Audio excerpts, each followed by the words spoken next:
네, 오늘 방송이 특집으로 준비한 통일대담 한반도 평화의 길을 묻다. 저는 진행을 맡은 사람과 사회연구소의 박성태 실장입니다. 최근 이재명 대통령은 남북관계가 단절된 매우 위험한 상태로 인내를 갖고 대화해야 한다며 바늘구멍이라도 뚫어야 한다고 강조했습니다. 바늘구멍, 그만큼 어렵다는 얘기지만 또 그만큼 노력해야 한다는 얘기이기도 합니다. 오늘 방송에서 특집으로 마련한 통일대담, 한반도 주변 현실을 정확하게 또 객관적으로 파악하고 이를 통해 한반도의 항구적인 평화 그리고 통일을 가져올 수 있는 방안을 모색하기 위해 여러 전문가들로부터 얘기를 듣는 시간입니다.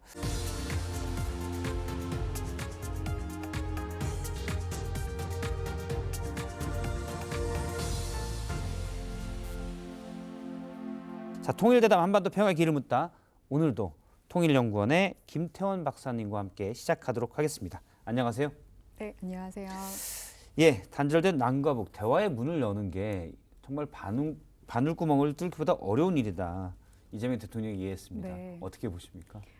적극 공감합니다. 예. 아니, 사실 오랫동안 너무 단절돼 있기도 했고요. 사실 그래서 뭔가 기존에 해왔던 방법을 그대로 하는 것만으로도 이제 안 되는 상황으로 더 어려워졌잖아요. 그래서 뭔가 좀 새로운 아이디어가 있어서 개인 리더십들까지도 다 이제 캐릭터에 따라서 뭔가 새로운 걸 해보지 않으면 정말 좀 답이 없지 않나라고 많이들 답답해하시고 계시죠. 네. 사실 어떤 시기에는 대화가 좋았다가 또 단절됐다가 네. 이런 시기가 반복되다 보니 점점 또 어려운 부분도 있는 것 같습니다.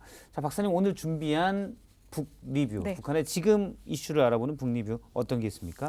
오늘 두 가지는 하나는 이제 북한 공군 창설 80주년이더라고요. 예. 그래서 그 내용이랑 또 한 가지는 이제 12월 하면은 이제 또 정치의 계절에 돌입합니다. 북한. 그래서 이렇게 두 가지 간단히 좀 보려고 합니다. 정치 계절과 공군 네. 창설 80주년. 네. 김정은 북한 국무위원장이 원산 비행장에서 북한 공군 창설 80주년 기념 행사에 참석했는데 공군에게 네. 새로운 임무가 부과될 것이다. 이런 말을 했다고 해요. 어떤 네. 건가요? 뭐 그냥 사실 내용을 듣지 않아도 공군한테 뭔가가 더 큰 임무가 부여되는 것 같다라고 다 예상들을 하실 텐데 한마디로 이제 핵 전쟁 억제력의 핵심 축으로 이제 공군에게 뭔가 더 큰 역할을 부여하는 거죠. 그래서 간단하게만 말씀을 드리면 우선 그 대표적인 임무 중에 하나는 그런 핵탄두 투발 수단으로서 그런 예. 공군의 직접적인 역할을 이제 좀 부여하는 게 있을 수 있고요. 또 이제 한미일의 주요 공군 자산에 대해서 좀 뭔가 그런 정밀 타격 임무가 또 부여되는 거. 그리고 한 가지를 더 꼽자면 이제 러시아와의 그 북한의 군사 협력이 굉장히 더 강화되고 있잖아요. 그래서 이런 것들을 통해서 북한 공군 전력의 현대화 임무. 이렇게 세 가지 정도로 좀 소개를 드릴 수 있지 않을까 합니다. 북한은 공군, 그러니까 네. 전투기는 다 수입이죠? 네, 특히 뭐 지금은 또 러시아와 관계가 이제 좋으니까 기존에 북한이 아쉬워했었던 그런 능력들에 대해서 그런 전력을 좀 보강하는데 이런 또 공군의 임무가 또 새롭게 부여된 게 아닌가 싶네요. 이번 창설 80주년 기념식에는 김주애가 동행을 했어요. 이건 어떻게 네. 봐야 될까요? 이거는 이제 북한, 그러니까 김주애의 동행 자체만으로도 어떻게 보면 이 북한 공군의 전략적 위상 변화를 이제 선포한 날인 거잖아요. 근데 그만큼 이제 김주애까지도 동행했다라는 거에서 또 서로가 상호간에 영향을 볼 수 있을 것 같고 이 김주애 동행은 단순히 이제 러시아와의 군사 협력이나 좀 요런 이벤트의 의미를 더 정치적으로 한층 더 우리가 볼 수 있는 부분인데 특히나 이게 김정은이랑 같은 그런 가죽 코트, 선글라스 이런 거를 이제 착용하고 그런 공군 사령관들의 경례를 받는 모습을 이렇게 보면 정말 뭐 아직 뭐 후계자다라고 당연히 확정적으로 말할 수는 없지만 여러 가지 의미를 정치적인 측면에서도 이런 공군 창설 80주년과 맞닿아서 활용하는 되게 다층적인 전략의 일환으로 볼 수 있겠죠. 사실 후계자가 유력하지만 이제 12살 나이인데 네. 이렇게 전투기 앞에 가는 게 이게 교육적으로 좋을지는 모르겠습니다. 알겠습니다. 두 번째 북리뷰, 정치의 계절이라고 앞서 네. 표현하시는데 어떤 얘기인지요? 네, 좀 간략히만 말씀드리면 이 북한에서 이 정치의 계절은 이제 12월 중순부터 시작된다라고 할 수 있는데 일단은 12월 중순 무렵에 이제 전원회의, 그 다음에 2026년 1월 정도가 되겠죠. 혹은 뭐 2월이 될 수도 예. 있고요. 우리가 앞서서도 많이 얘기했었던 9차 당대회, 당대회. 그리고 이제 최고인민회의 재편으로 이어지는 그 소위 단계별로 보자면 그런 한 3단계 행사 순서다라고 조금 설명을 드릴 수 있을 것 같아서 거라서 예. 뭐 아무래도 그 내년 그 9차 노동당 당대회 때 그 5년 만에 개최되는 그런 최고 의사결정 기구인 거잖아요. 그렇다 보니까 그때는 이제 향후 5년간의 진짜 이 국정 운영 방향을 이제 제시한다라는 점에서 뭐 핵심 의제는 당연히 뭐 적대적 두 국가 그 이후로 이제 어떤 것들이 정말 헌법화될 수 있을지 이런 걸 우리가 좀 주목해서 봐야 되고 그 다음에는 이제 김정은주의 뭔가 선대와는 다른 이제 예. 독자적인 노선에 대한 것들을 단규하게 명시하는 그런 문제들 그 다음에는 이제 핵이랑 경제 그런 병진 노선 고도화시키는 거 이런 것들을 조금 위주로 해서 우리가 살펴볼 수 있는 그런 정치의 계절이다. 그래서 북한 연구하시는 분들은 저희 연구원도 그렇고요. 그 12월, 바쁘겠네요. 1월에 굉장히 어떻게 보면 이렇게 연휴나 연말을 예. 보내실 수 있는 시기인데 많이 바쁠 수밖에 없는 시기다라는 특히 것도 좀 첨언드리겠습니다. 올해는 5년에 한 번씩 열리는 당대회, 9차 네. 당대회가 있어서 네. 북한이 뭐 우리나라와의 관계, 또 네. 미국과의 관계를 어떻게 볼 건지 네. 여기 어떤 메시지가 나올지도 좀 눈여겨봐야 될 것 같습니다. 알겠습니다. 북한을 만나는 시간 김태원 박사의 북 리뷰였습니다. 여러분은 지금 한반도 평화의 길을 묻다를 함께하고 계십니다.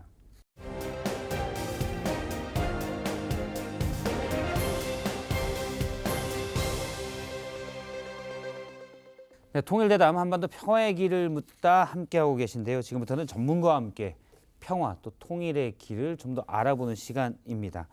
네, 어제에 이어 김정은 시대, 이 북한의 대외정책 변화 또 이런 것들을 알려면 통일 담론의 또 하나의 상대방인 김정은 국무위원장 또 북한 주민들이 보는 김정은 위원장 어떻게 해야 될지 보다 정확히 알아야 될 필요가 있는데요.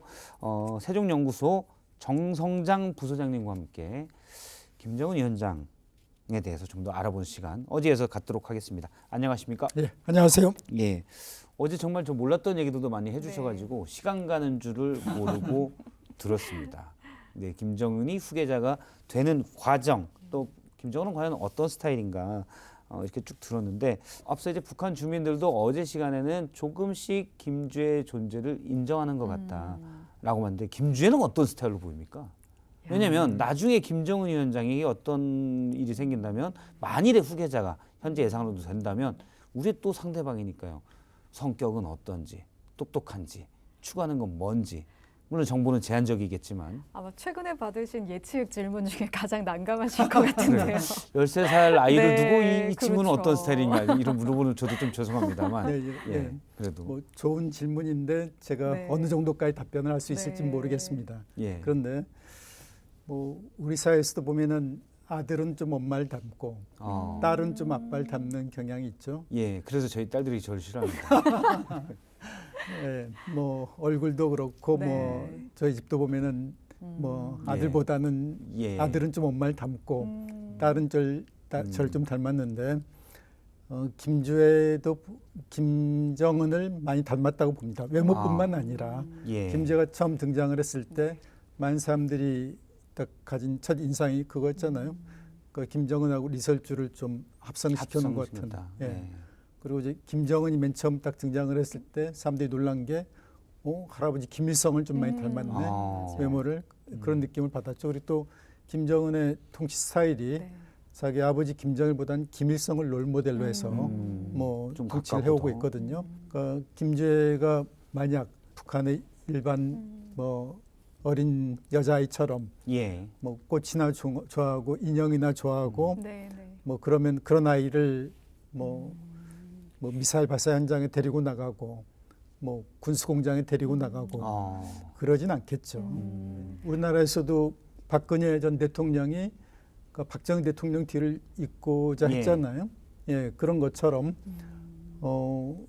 그 김주애도 자신의 아버지 김정은 뒤를 잇고자 하는 그런 의지가 있다. 그렇게 이제 충분히 추정할 수 있을 것 같고요. 김정일의 세 아들들 중에서도 김정은을 자신 후계자로 결정한 거는 그 김정은이 어렸을 때부터 강한 승부욕, 예, 그리고 어떤 리더십, 경쟁력 이런 걸 이제 보여줬기 때문에 얘한테 맡기면 확실하겠구나. 후계자로서의 이제, 기질. 그래서 김정은이 태어났을 때 목소리를 굉장히 우렁찼다고 얘기를 해요. 예, 그래서 그걸 보고 굉장히 김정일이 만족했다고. 그건 만들어진 얘기인가요? 실제로 아니, 그러니까 그렇다는 김정은 겁니까? 이제 이모부한테 직접 들은 이모부 얘기니까. 대통령 얘기니까. 예. 그리고 또 예. 이제 농구를 다 김정철도 좋아하고 김정은의 네. 친형, 뭐 김정은도 좋아하는데 둘이 두 개의 팀으로 나눠서 경기를 하고 나서는 김정은 딱 자기 팀이 지면은 자기 팀원들한테 예. 왜 졌는지 그 패인을 분석하고 더 연습을 해와서 다음엔 반드시 이기게끔 반드시 이기게. 예, 그렇게 이제 훈련을 시키고. 형 팀에게 내 팀이 졌다. 김정은 입장에서 그러면은 네. 그냥 상식적으로 생각할 때는 혹시 다 엎드려 뻗쳐 시키고 그러는 줄 알았더니 그건 아니고 페인을 분석하고 이기도록 네, 하라. 그건 전략적이네요, 진짜. 예, 리더십이 있고. 리더십이 있다. 그렇기 때문에 집권 이후에도 보면은 김정일 때는 뭐 정치국 회의, 전원회의, 뭐 당대 이런 거 예. 거의 개최 안 했잖아요. 음. 당대는 한 번도 개최 안 하고. 근데 김정은 딱 집권한 후에 계속 정치국 회의, 비서국 회의, 뭐 당중앙 군사위원회 회의 이런 거 개최해가지고 약간 시스템화 시키려는 것들이 있군요. 그렇죠. 시스템이 굴러가게끔 한다. 예, 한 개인 통치가 아니라 시스템을 활용을 하는데. 근데 김주애를 보면 영상이나 사진에 나오는 모습도 보면 이제 딸 김주애 13살 물론 우리나라도 이제 네. 우리 나이로 14살인데 네. 그러면 뭐 알고 다 알긴 네. 알긴 합니다. 그런데 약간 당당한 모습인 것 같아요. 예. 부담을 갖거나 약간 어려워하거나 사진만 보면 그런 사진만 찍었나 보다 할 수 있는데 영상에 나오는 모습 보면 좀 자신 있어 하는 모습들이 보이는 것 같아요. 예, 잘 보셨습니다. 학생, 그러니까 김제가 어린 나이임에도 불구하고 장성들하고 악수하거나 뭐 그럴 때 보면은 당당하거든요. 예. 그러니까 이 배짱이 있는 거죠. 그리고 김정은도 어렸을 때 그 김정일 스시오리사 후지모토 겐지를 네. 만났는데 그 어린 김정은이 후지모토 겐지를 째려봤다고 얘기를 하거든요. 그런 걸 보고서 이제 후지모토 겐지가 당혹해하고 네. 그리고 김정은이 간부들한테 네. 이제 이야기할 때도 어떤 식으로 얘기하냐면은 완전한 존칭도 아니고 나이가 많은 간부들인데도 맞아요. 존칭도 아니고 낮춤도 아니고 네. 애매하게 애매하게. 어렸을 때부터 그렇게 얘기를 했다고 하거든요. 음. 그러니까 백두혈통이라는 게 사실 다른 말로 표현하면 왕족인 거죠. 예. 그렇죠. 왕족이라고 로얄 할 수 패밀리, 있는데 네. 그러니까 이 북한에는 신분제 사회라고 봅니다. 그러니까 네. 왕족에 해당하는 백두혈통이 있고 그 다음에 귀족이라고 할 수 있는 게 항일발 지산 2세, 3세 예. 일반 평민이 있고 그러니까 뭐 김제도 이제 왕족에 해당하는 거죠. 일부에서 뭐 그런 얘기가 있었습니다. 대표적으로 박지원 의원도 이제 그런 얘기를 했는데 김주애가 후계자처럼 보이지만 사실 실질적인 후계자를 가리기 위한 전략일 수 있다. 연막작전. 연막작전. 네. 그렇죠. 예. 그래서 오빠가 있다. 또 오빠가 있긴 있습니까? 거기다 뭐 동생도 있다. 뭐 굉장히 서로 어, 많았습니다. 그리고 그 뭐 오빠의 뭐 건강 상태가 어떻다. 그랬더니 누가 없다 또 아들이 뭐 그렇죠. 굉장히 설이 많더라고요. 저 진짜 좀 궁금했어요. 네. 네. 그러니까 김주애 위에 오빠가 있다라는 네. 정보 당국의 판단은 네. 대표적인 정책 실패 사례입니다. 정책 아. 판단 실패 사례입니다. 없나요? 예, 없습니다. 아, 없다라고 단정을 확실하게 말씀해 예, 주시네요. 네. 뭐 단정적으로 이야기할 수 있는 거는 2013년에 김제가 태어나고 나서 9월 달에 예. 그때 데니스 로드면 네. 네. 하고 그 감독 매니저하고 또 미국의 대학 교수 등이 원산에 네. 같이 가거든요. 네. 그래서 원산에서 며칠간 같이 시간을 보내요. 그런데 그때 누구누구가 같이 갔었냐면은 김정은하고 부인 리설주, 예. 그 다음에 김주애, 그리고 김정은의 친형 김정철, 그리고 여동생 김여정과 김여정 남편 예. 이렇게 갔거든요.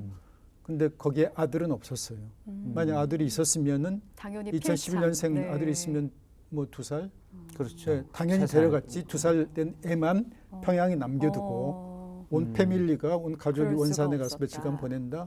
있을 수 없는 얘기 근데 아니에요. 일각에서 이제 건강이 또 좀 좋지 않아서 약간 한쪽에 있다. 이런 예. 설도 있어요. 물론 네, 확인이 안 된 맞아요. 얘기예요. 예, 그것도 근거 없다라고 없다. 보는 게, 그러니까 정보 당국에서 2011년생 아들이 있을 거다라고 판단한 가장 중요한 근거가 뭐냐면은 그때 김정일 서기실로 예. 이제 뭐 남자용 기저귀하고 고급 남자 장난감이 이제 들어갔다. 들어가는 걸 네. 우리가 정보당국이 포착을 했거든요. 그래서 그래서 김정은에게서 아들이 태어났나 네. 보다라고 추정을 했던 거죠. 근데 이게 성급한 추정이었던 게, 그러니까 이 김정일 서기실이라는 게 어떤 조직이냐면은 로얄 패밀리의 어떤 관리하는 그런 조직이거든요. 그런 로얄 패밀리의 다른 그렇죠. 사람에게서 아들이 태어날 수도 있다라는 충분히 그럴 수 추측이신 있죠. 거예요. 왜냐하면 김정일에게 그 이제 김설성하고 김춘성 딸이 있잖아요. 네. 그리고 뭐 김정철도 있고, 그러니까 누구에게서 아들이 태어났는지 알 수 없는데 성급하게 이걸 김정은에게서 아들이 태어난 걸로 봤죠. 근데 그 당시에 그러면은 2011년에 리설주가 아들 낳았으면은 활동이 좀 중단되거나, 그렇죠. 대외적으로 나오면 사실은 뭐 임신한 배의 모습이 배부른 나올 모습이 수가 나오거나, 어떻게든 근데 포착이 전혀 됐겠죠. 전혀 이제 그런 게 없었어요. 없었고, 그리고 또 결정적으로 이제 문재인 대통령이 2018년에 판문점에서 김정은 만났잖아요. 그때 김정은이 뭐라고 얘기를 했냐면은 내게도 딸이 있는데 딸 세대계까지 핵을 머리에 이고 살게 하고 싶진 않다. 두보다리 회담에서 나왔던 말이죠. 그런 얘기를 했는데, 만약 김정은에게 아들이 있으면은 딸이 있는 데가 아니라 내게도 자식이 있는데 그렇죠. 그렇게 자식 할 수 세대계까지 있고, 감추려 했으면. 핵을 머리에 이고 살게 하고 싶지 않다. 그렇게 얘기를 했어야 되는 거죠. 그러니까 2017년생 뭐 김제 동생이 있는 건 맞는데 동생도 딸인 거죠. 근데 원래 이제 지난 2018년 이럴 때 북미 정상회담 때 대외 활동을 사실 김정은 위원장이 트럼프와 만나서 이루어졌잖아요. 그럴 때 많은 언론에서 본 게 또 이런 것입니다. 약간 비만도 있고 식습관, 운동 습관, 건강이 안 좋을 거다. 김정은 건강이 좋을 수가 없죠. 왜냐하면은 키가 170 정도인데 몸무게가 한 140. 그러니까 고혈압이나 뭐 당뇨는 당연히 있을 수밖에 없고요. 다만 뭐 북한의 최고 지도자니까 주변에서 관리를 많이 하겠죠. 관리를 많이 하니까 지금 그래도 왕성하게 활동을 하는데 또 어떤 경우는 이해할 수 없는 일이 발생을 하는 게 김정은이 말하는 거 좋아하잖아요. 그리고 최고 지도자니까 당 중앙위원회 전원회의 아까 이야기하셨죠. 연말에는 보통 한 3, 4일 정도 개최를 하잖아요. 그러면 연설을 보통 하거든요. 근데 한 번은 이제 북한 노동신문 봤는데 김정은이 뭐 연설했단 말이 한 번도 없는 안 나온 적이 있어요. 그때 뭔가 스킵된 거죠. 며칠간 회의를 했는데 거기서 줄이고. 김정은이 발언했다는 뭐 얘기가 안 나오니까 얘기가 전혀 없는, 그러니까 상태가 좀 좋았다 뭐 나빴다 할 수가 있는데 이번에 그것도 좀 있잖아. 전승절 때. 근데 사실 그 막루에 오르는 과정이 그냥 비만이 아니더라도 누구나 운동이 좀 부족했던 사람이면 힘들어 했을 것 같긴 한데 사실 정말 이게 좀 숨차면서 힘들었을 거다라면서 건강 이상설 얘기를 이제 또 가끔 이제 하시는 분들도 계시더라고요. 그래서 이제 김정은이 그 김제를 일찍 공개한 것도 그런 이유가 있다고 봅니다. 가족력도 있고. 그래서 이제 김정은은 자기 아버지 김정일 반면교사로 뭐 삼아서 통치해오고 있는데, 만약 김정일이 그 김정은 후계자로만 봤을 때 이제 내정을 하고, 그 뭐 정치국 위원들이라든가 비서들한테까지 알렸으면은 황장엽 씨가 망명해가지고 97년에 후계자는 이미 정리를 결정됐다라고 우리한테 얘기를 했을 거 아니에요. 근데 모르고, 그러니까 외부 세계에서는 계속 이제 김정은의 이복형인 김정남이 후계자가 될 거다, 김정철이 후계자가 될 거다 이런 얘기가 계속 나오니까 김정은 얼마나 속상했겠습니까.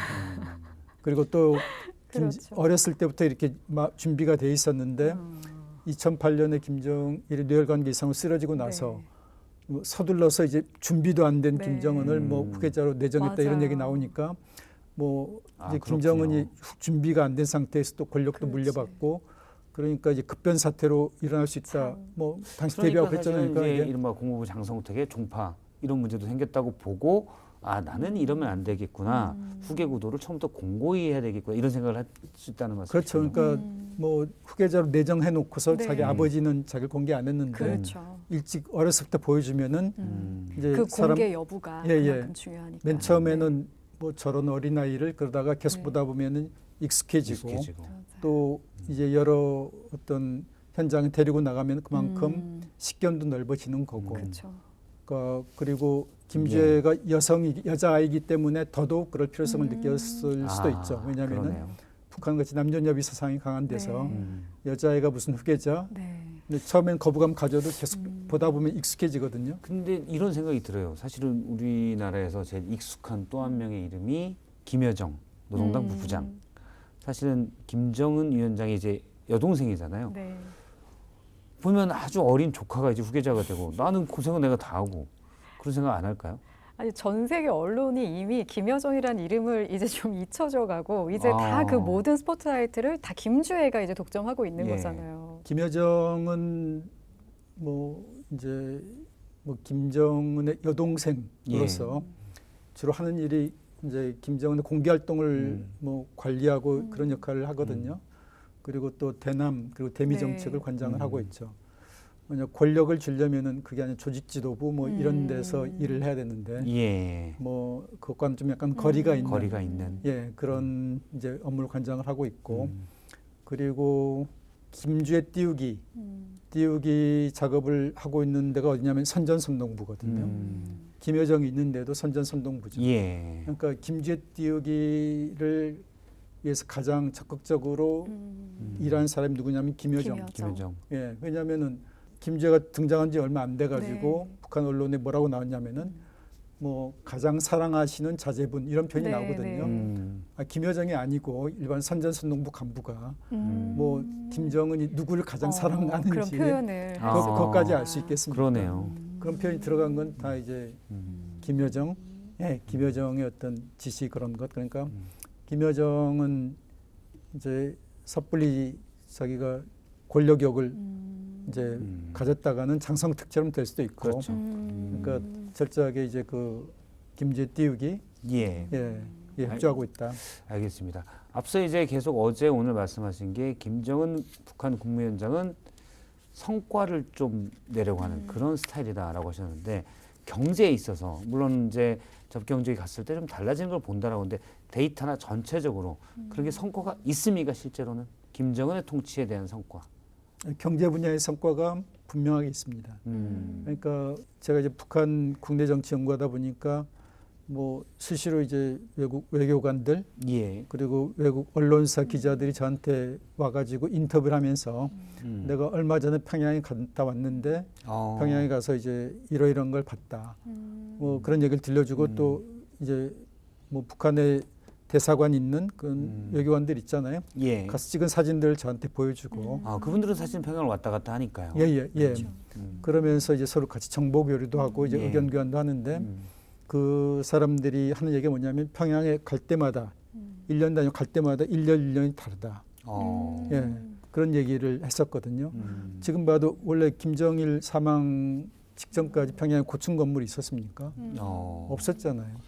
다 이제 낡은 스탈린주의식 그런 건물, 뭐 저층형 아파트. 네. 근데 김정은 집권 이후에 뭐 고층 건물들이 평양에 들어서고 또 지방에도 보면은 많은 변화가 있거든요. 제가 이제 궁금해서 그러는데 평양에는 대략 인구가 어느 정도 살고 또 북한의 2대 도시면 그럼 어디입니까? 평양 인구가 뭐 제가 정확히는 모르겠습니다. 최근에 예. 뭐 한 200만 명 200만 정도. 정도. 예, 그러니까 평양에 고층 건물 들어선 것뿐만 아니라 이제 지방에도 많은 변화가 있었는데 예. 이제 예를 들면은 그러니까 이 단둥에 우리가 가끔 가잖아요. 예. 단둥이 신의주 건너편인데 우리가 근데 이제 그 압록강이 좀 꾸불꾸불해요. 꾸불꾸불하니까 이게 뭐 내가 바라보는 쪽이 북쪽인지 중국 쪽인지 가끔 헷갈릴 때가 있습니다. 처음에 어떤 식으로 판단했냐면은 현대식 건물 있고 그러면 저거는 이제 중국 쪽이고 좀 오래된 건물 있고 이제 그러면은 북한인데. 낡은 건물 있고 네. 북쪽이다 이런 식으로 구분했었어요. 근데 과거 김정일 때는 그게 통했습니다. 김정은 집권 후 몇 년 후에 제가 거기 가서 뭐 강 건너편 보니까 현대식 건물이 있는 거예요. 예. 아파트들이. 그래서 아 저긴 중국 쪽이겠구나라고 얘기했더니 옆에 있는 사람이 같이 간 사람이 아니다 자세히 보라고 저기 남신의주 쪽 북쪽이라고 예. 자세히 보니까 북쪽이 맞는 거예요. 사실 북한에서 전시용으로 그렇게 아파트를 크게 지었을 리는 없을 것 아니 같고 그건 아니죠. 그건 실제 아니고. 경제 활동이 된다. 그러니까 그렇죠. 평양뿐만이 아니라 지금 말씀하신 데 따르면은 단둥의 건너편이 신의주, 그 다음에 해산 압록강 상류 쪽인 여기에도 어느 정도 도시화가 진행됐고 현대화가 돼 있다라는 말씀이시네요. 계속 그러니까 새로운 건물들이 들어서고 들어서고 변화가 있다라는 나타나고 있는데 음. 그게 어떻게 가능하냐면 돈주, 음. 예, 예. 돈주가 등장을 하면서 그러니까 예. 어제 제가 시장에 대해서 얘기를 했잖아요. 네, 네. 시장이 확대가 되니까 무슨 일이 발생하냐면은 이제 뭐 시장에 물건 팔려면은 이제 자기가 만든 것뿐만 아니라 좀 다른데 싼 거 예. 네. 가지고 와서 팔면은 이득이 되잖아요. 음. 그러니까 이제 물류가 이제 활성화가 되는데 그 과정에서 이제 물류를 잡은 사람들이 큰 돈을 벌게 되는 거죠. 예. 뭐 중국에서도 물건 싼 거 사가지고 와서 북한에 팔고 북한에 산 것들을 또 중국에 팔기도 하고. 근데 이게 가능했던 건 뭐냐면은 그러니까 김정은이 집권 후에 뭐 시장에 나온 외화의 출처를 묻지 마. 네. 예. 예.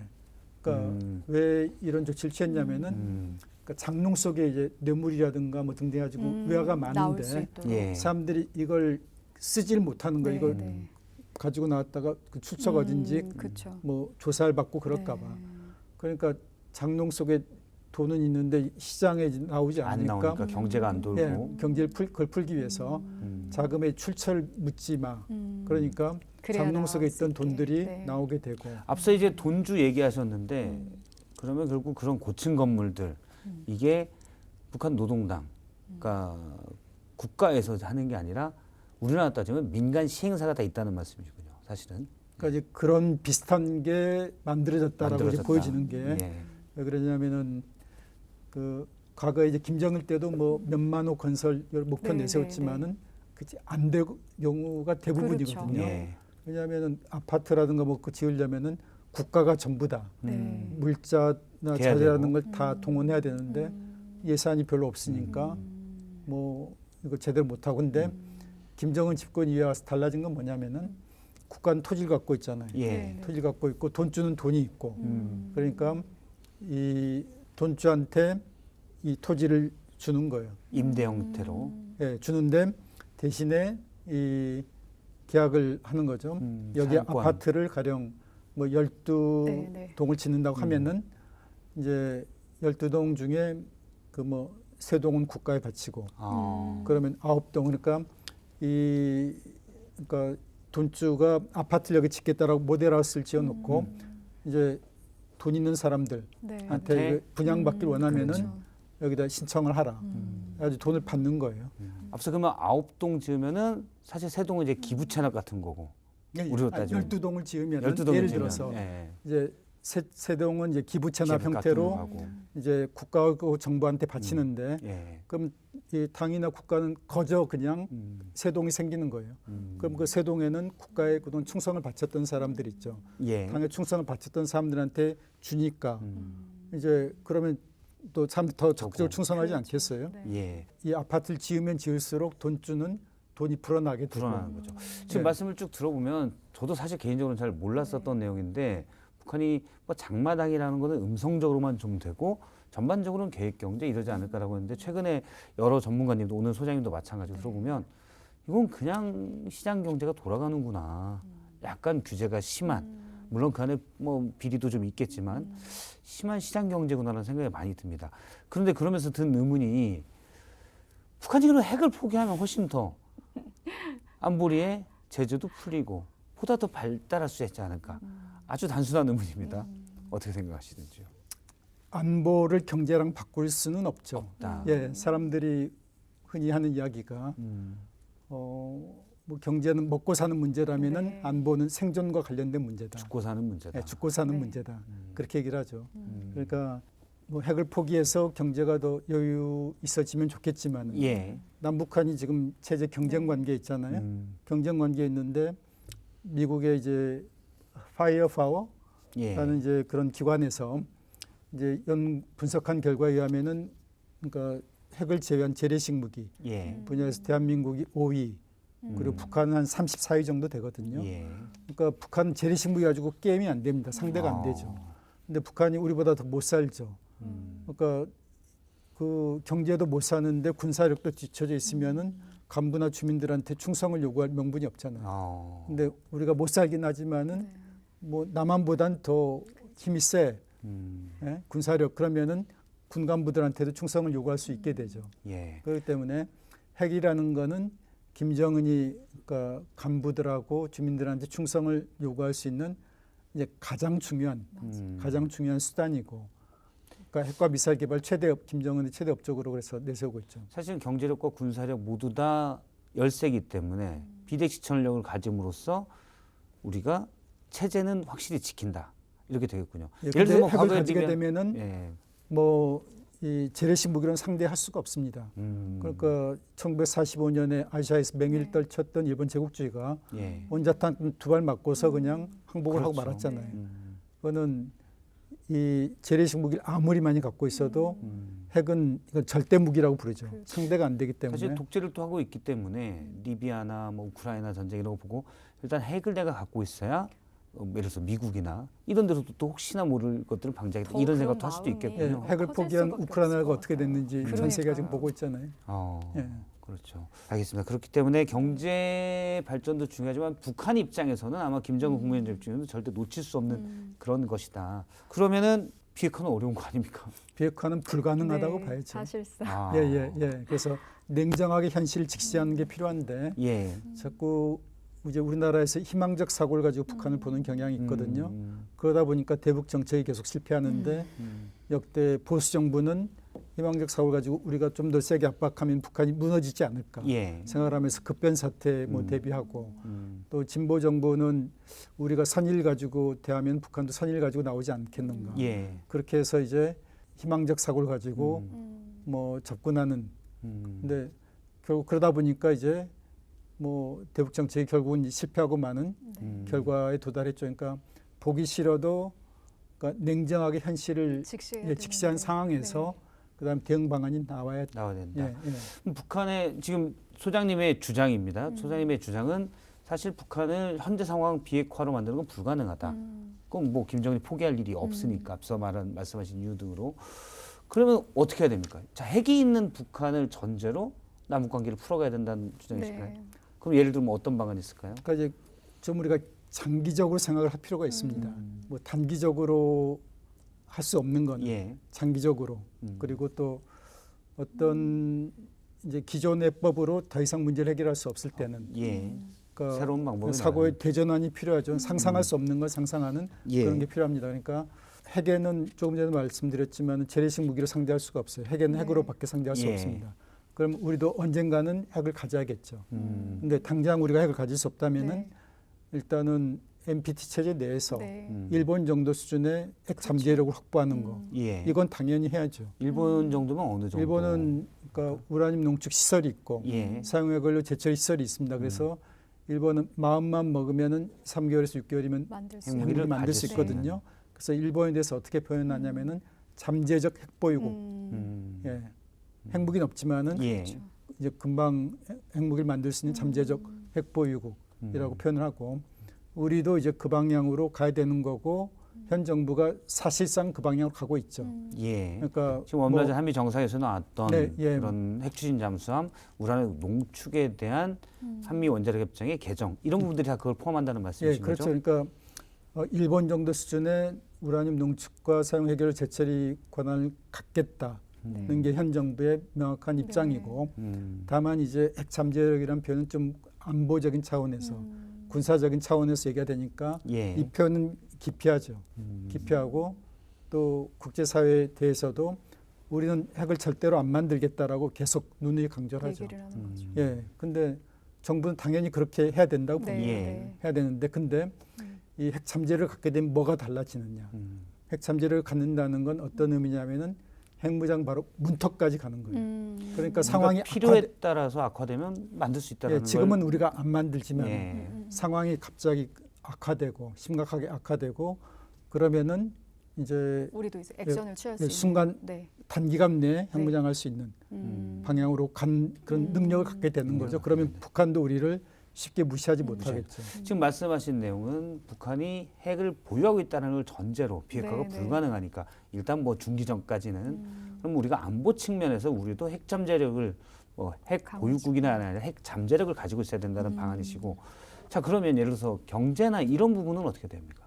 일부에서는 사실은 북한이 비핵화를 안 하고 있기 때문에 우리가 교류할 필요도 없고 사실은 계속 압박을 해야 된다는 주장도 있거든요. 뭐 그 기본적인 남북 관계는 어떻게 풀어가야 된다고 보시나요? 북한의 대외 교역에서 네. 중국이 차지하는 비중이 80~90% 정도. 예. 뭐 그러니까 중국과 러시아가 협조하지 않는 한 네. 서방 세계가 북한을 압박해봤자 그 명백한 한계가 있습니다. 네. 예. 그러니까 제재만으로는 이제 문제를 풀 수가 없고 제재가 일정한 효과는 같지만 그 효과가 한계가 있다라는 걸 좀 직시할 필요가 있죠. 그리고 이제 북한이 핵을 포기할 가능성은 거의 제로라고 보면 됩니다. 그래서 저는 뭐 최근 얼마 전에는 뭐 크리스토퍼 밀러 전 국방부 장관 대행, 네, 네. 그러니까 트럼프 일기 행정부 때 예. 국방장관 대행을 했던 분이 언론과 인터뷰에서 이런 얘기를 했죠. 그러니까 북한 핵은 호리병을 빠져나온 지니와 같다. 다시는 그 안에 안 들어간다. 그러네요. 그리고 뭐 지금 국방부 정책 담당 차관으로 있는 엘비츠 콜비 같은 경우는 예. 뭐 북한 핵 포기 그건 허무맹랑한 얘기다라고까지 얘기를 했잖아요. 그러니까 북한 핵 포기는 사실상 불가능한 거고, 불가능하고. 그래서 우리가 이제 추구해야 될 목적은 뭐냐? 그러니까 현실 직시하고 핵 억제력을 네. 그러니까 거기에 대한 북한에게 대한 억제력 그것이 안보 뭐- 측면에서 말씀하시는 거고. 안보 차원에서 일단은 잠재력이라도 일단 가질 필요가 있고 이렇게 이제 힘의 균형을 이제 가지려는 노력이 필요하고 예. 그래서 장기적인 접근이 필요하다는 거는 힘의 균형이 없으면 대화가 사실 어렵거든요. 힘의 균형을 이루고 또 초당적인 협력이 필요합니다. 무슨 얘기냐면 정권이 바뀔 때마다 대북 네, 정책이 180도 바뀌면은 음. 그거 누가 믿겠습니까? 그렇죠. 예, 북한이 그렇죠. 북한 정권은 뭐 영원한 건데 우리는 5년 단위로 바뀐다면은 오히려 그러니까 그쪽에서 우리를 볼 때 더 불안한 여지가 많겠죠. 예. 그래서 저는 뭐 진보 정부든 보수 정부든 좀 시간이 걸린다 하더라도 대북 정책의 목표라든가 뭐 방향 이런 걸 가지고 예. 서로 이제 공감대를 만들어 가고 그런 이제 노력이 반드시 필요하다고 보고요. 예. 그 우리 최근에 내부에서 예. 그 이재명 대통령이 그 핵 없는 한반도 얘기한 것도 결국은 그런 남북 대화 여지를 조금 남기려고 했다라고 볼 수 있을까요? 그 비핵화랑 같은 거죠. 근데 네, 뭐가 표현을. 좀 차이가 있냐면은 이제 핵 없는 한반도 뭐 문재인 정부 때도 네. 이제 그런 게 정상회담 합의문에 들어가 있었잖아요. 그리고 지금도 이제 그런 비슷한 얘기를 하는데 네. 내용적으로 차이가 있습니다. 겉보기엔 똑같은데 예. 무슨 얘기냐면 문재인 대통령은 핵 잠재력을 갖고자 노력을 안 했죠. 네, 현 정부는 핵 잠재력을 갖기 위해서 노력하죠. 예. 그러니까 핵무장까지는 안 네, 가지만은 그래도 그 우리가 직전 단계까지. 북한이 쉽게 위협할 수 없는 그런 능력은 갖겠다. 예, 그런 입장이고 그랬을 때 북한이 우리를 대하는 태도가 좀 달라지겠죠. 예. 예, 말씀대로 처음에 네. 어제 처음 얘기하신 대로 네. 현실을 냉정하고 객관적으로 봐야 된다. 네. 사실 저도 동의합니다. 그래야 거기에 제대로 된 솔루션이 나오죠. 알겠습니다. 끝으로 한반도 평화를 위해서 어떤 게 가장 필요하다고 보시는지 짧게 한 말씀 해주신다면 우리 네. 공식 질문입니다. 예. 지금 남북 대화가 거의 불가능하다는 건 모든 분들이 알잖아요. 네. 뭐 북한에서도 공식적으로 예. 절대 회담 테이블에 안 나서겠다라고 얘기를 했고 네. 그렇다면 우리가 조급해할 게 아니라 긴 호흡 가지고 접근할 필요가 있습니다. 긴 그리고 호흡이 필요하다. 긴 호흡이 필요하고 그리고 이제 가지 않았던 새로운 길, 이제 새로운 길도 고민할 필요가 있는데 제가 핵 잠재력을 이야기를 했잖아요. 그러니까 단기적으로는 핵 잠재력 갖고 그 다음에 남북한 간의 핵 균형을 하고 그럼 더 큰 평화로 갈 수가 있습니다.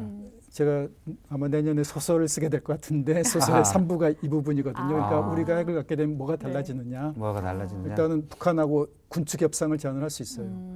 당신도 핵이 있고 우리가 핵이 있으니까 전쟁은 이제 불가능하다. 불가능하다. 그러니까 우리 군 병력을 각 10년 내에 30만으로 줄이자. 예. 지금 단계는 안 되잖아요. 예. 북한 핵이 있고 우리는 핵이 없으니까. 근데 30만으로 줄이고 그다음에 정전협정, 예. 평화협정으로 교체하자. 예. 그 지금 전쟁 끝난 지 얼마나 오래됐습니까?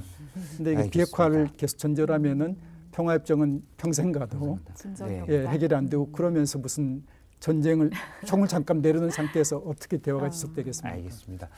정성장 세종영 소장님이 마지막으로 긴 호흡과 발상의 전환. 물론 소장님의 주장으로는 핵무장이 우리도 필요하다. 그건 이제 라는 더 큰 평화로 얘기를 나아가기 위한 하나의 더 큰 평화를 위한 예. 새로운 발상의 전환이 필요하다는 말씀 주셨습니다. 네, 오늘 정말 좋은 말씀 고맙습니다. 예, 수고하셨습니다.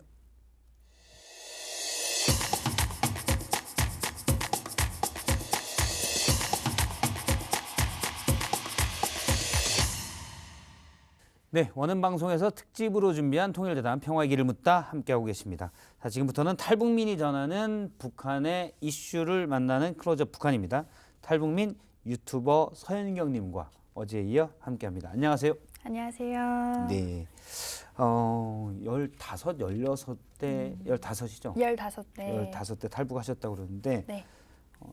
지금 10년 정도, 9년 됐습니다. 9년 정도 네. 예, 지금 계신데 어떻습니까? 남한 생활은 만족스럽습니까? 아우 너무 만족스럽습니다. 너무 다행입니다. 오늘도 여기로 오는 네. 길에 또 느낀 건데 이제 예. 버스가 한 번에 오더라고요. 너무나 쾌적하게 온 것 같습니다.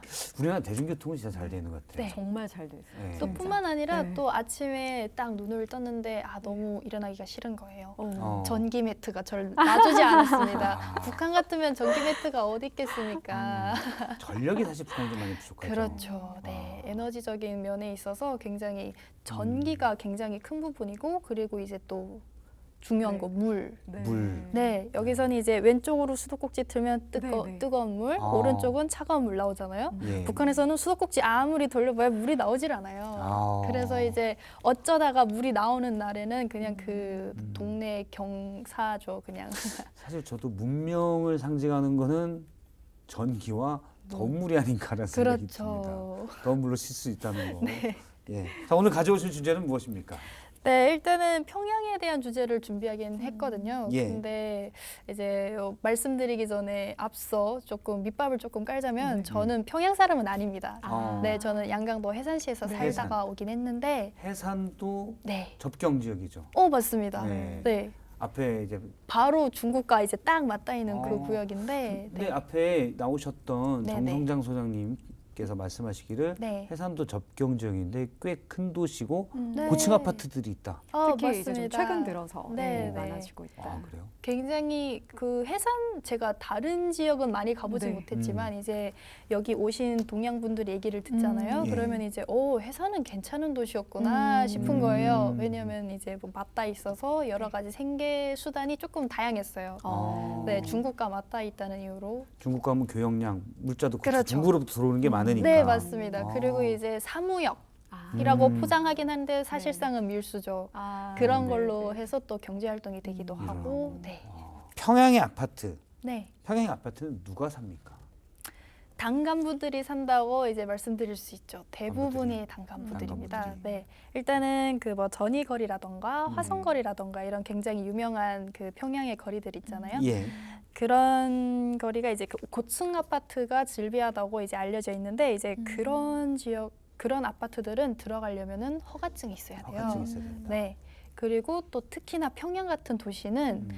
대대로 그렇겠죠. 토대가 좋지를 네. 않으면은 살 수가 없는 도시이기 때문에 성분도 줘야 된다. 맞습니다. 앞서 이제 말할 때 이른바 돈주들이 돈을 대고 네. 또 국가와 이렇게 국가는 땅을 대고 계약을 네. 맺고 네. 그렇게 해서 사는 분들도 있는데 그 거래 자체도 어느 정도 성분이 있어야 가능하다. 아, 그렇죠. 네.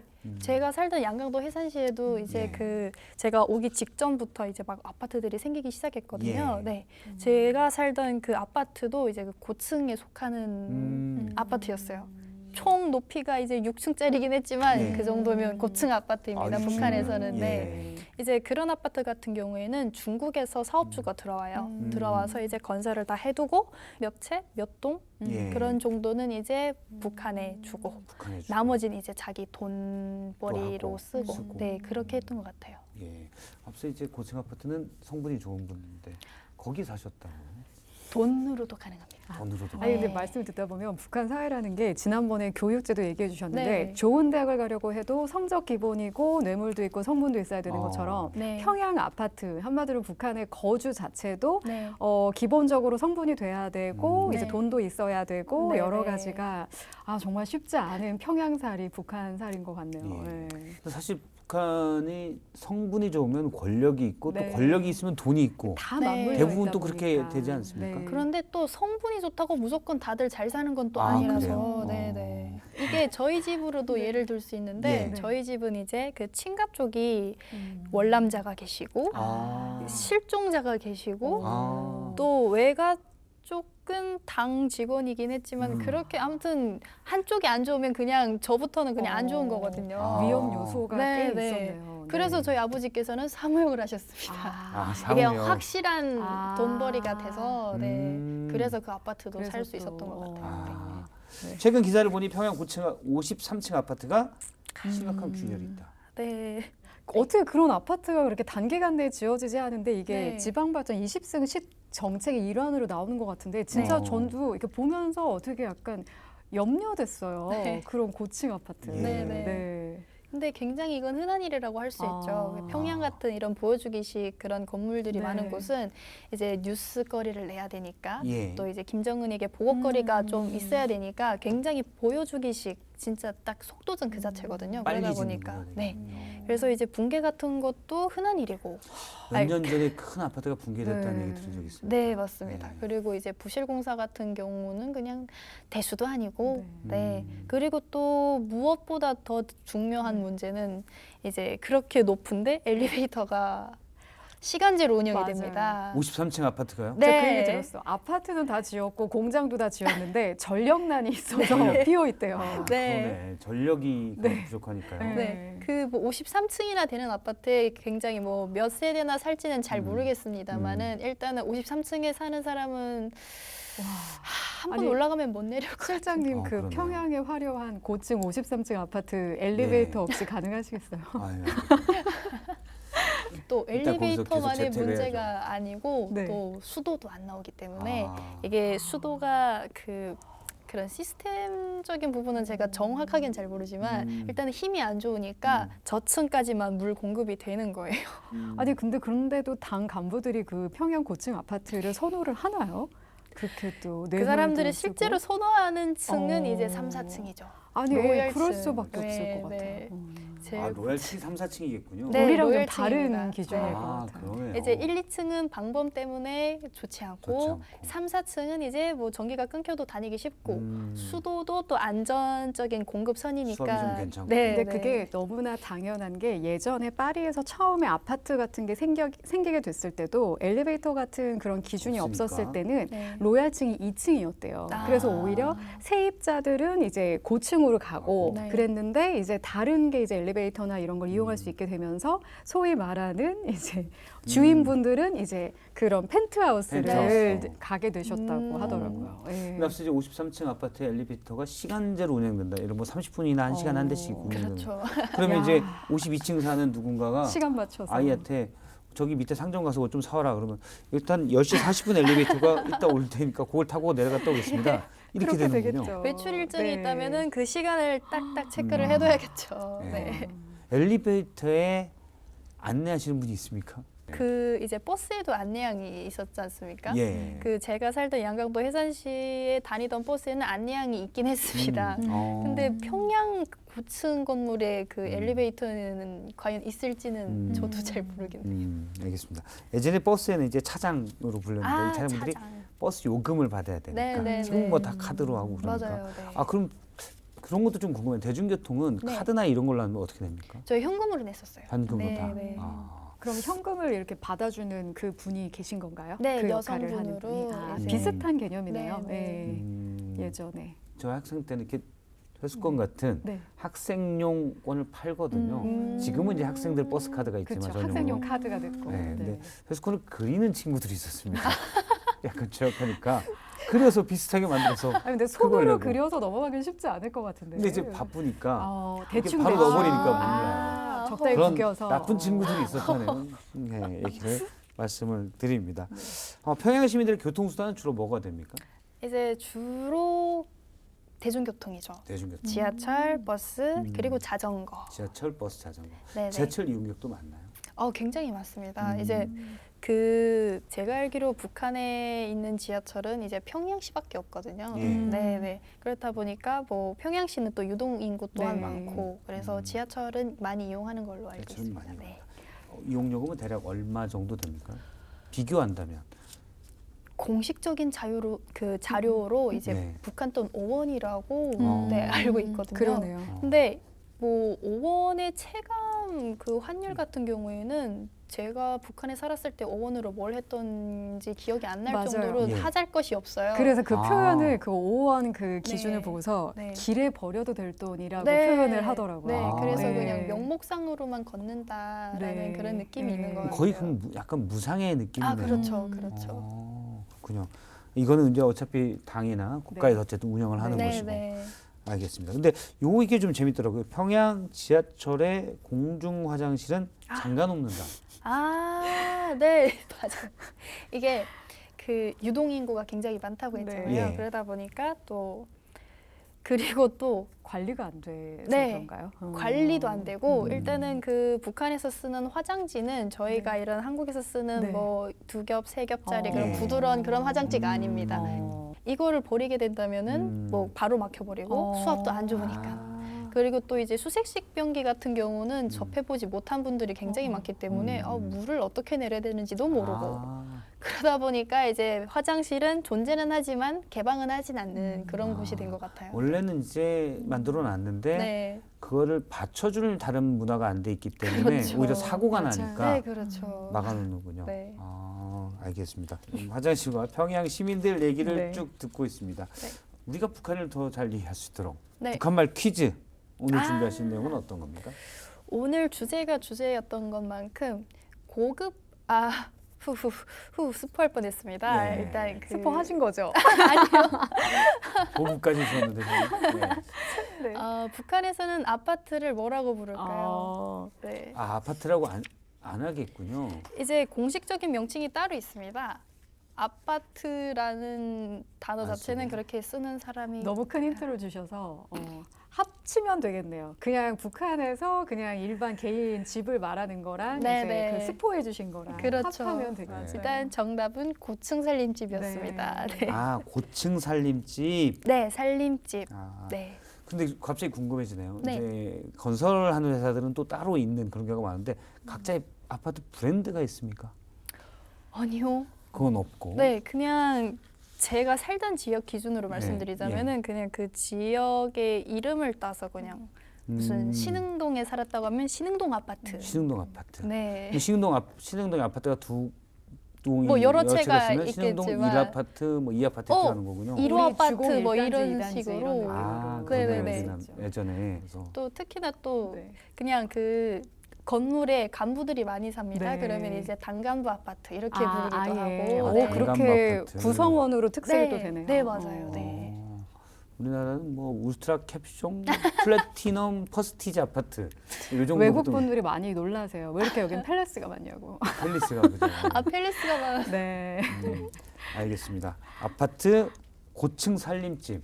네. 그러면 혹시 그냥 살림집도 있습니까? 그냥 살림집은 이제 땅집이라고 네. 흔히들 부르는데 땅집이요? 주택. 네. 주택. 네, 주택을 땅집이라고도 부르고 딱집이요? 땅집, 땅집. 땅에 아, 붙어 땅에 있어서. 있는 집. 아, 그리고 고층. 이 아파트는 고층인 고층 살림집. 그래서 네. 알겠습니다. 네, 어제 오늘 함께 하시는데 서연경 유튜버님 네. 해본 소감 어떻습니까? 일단은 제가 최근에 그 자취집을 구하고 있거든요. 예. 그래서 이제 이런저런 매물들을 많이 봤는데 굉장히 한 구석씩 마음에 안 드는 겁니다. 네. 근데 오늘 이제 또 토크를 해보다 보니까 네. 북한에 있었으면 이 정도는 완전 훌륭한 집인데 내가 지금 이렇게 배부를 소리를 하고 있구나. 9년 동안 많이 행복해졌구나라는 생각을 하게 됐습니다. 알겠습니다. 너무 이제 북한의 현실에 대해서 네. 실생활에 대해서 정확히 알게 또 도와주셔서 감사하고요. 북한 유튜버 탈북 소녀 서연경 님이었습니다. 말씀 고맙습니다. 감사합니다. 네, 원음 방송이 특집으로 준비한 통일 대담 한반도 평화의 길을 묻다 오늘 순서는 여기까지입니다. 현재 남북은 공식적인 대화가 끊긴 지는 7년째입니다. 남과 북이 교류의 문이 열리기를 기대하면서 또 그 방안, 또 평화의 방안이 무엇인지 모색하면서 다음 이 시간에 통일 대담 이어가도록 하겠습니다. 고맙습니다.